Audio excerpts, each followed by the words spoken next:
Good morning, Western Slope. I'm your meteorologist, Barrett Vinson. We've been tracking this low-pressure trough move further to the east, and usually with this setup, when we're on the western side of this, we're getting that northerly flow, and that drops our temperature. Not the case for today. And as we track this, as we get that northerly flow, we're not really going to see much of a shift.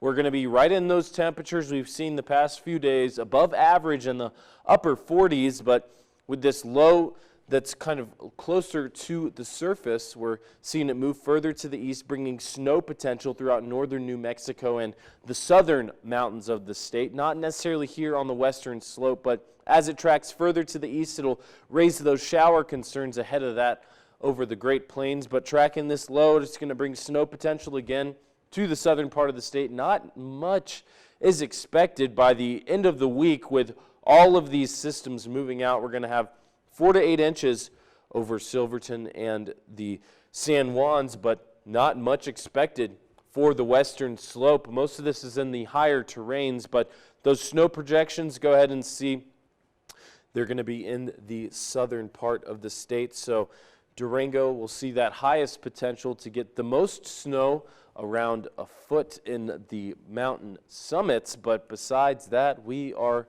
looking good here on the western slope. This is going to track further to the east and make some of those storms move over the Great Plains in northern Texas. But overall, we're looking pretty good here on the western slope. Precipitation throughout the Great Plains, snow potential in northern New Mexico and southern Colorado for today. And as we take a look ahead, not much is expected.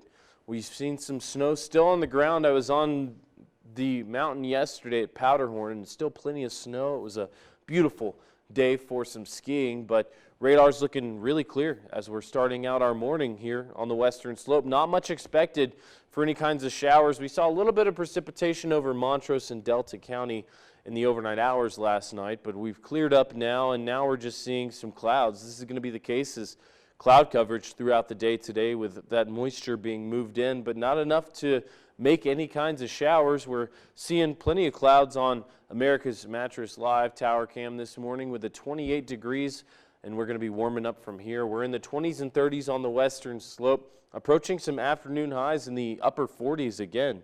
Some really nice conditions ahead, and then overnight lows still below freezing in the 20s, and then warming up tomorrow to those upper 40s again. This is going to be the case. We're going to gradually increase in temperature as we approach the weekend, but snow potential in southern Colorado and northern New Mexico for today. And then this is going to track further to the east, impacting the Great Plains and parts of Texas. But as we take a look ahead at that Discovery Auto 7-day forecast, we're in the upper 40s until the weekend, and then we're going to be in the lower 50s. For a warm start to the work week next week. Overnight lows still below freezing, but Montrose slightly cooler in the lower 40s, and then they're going to get up into the upper 40s for this weekend. Some above average temperatures are continuing with below freezing overnight lows.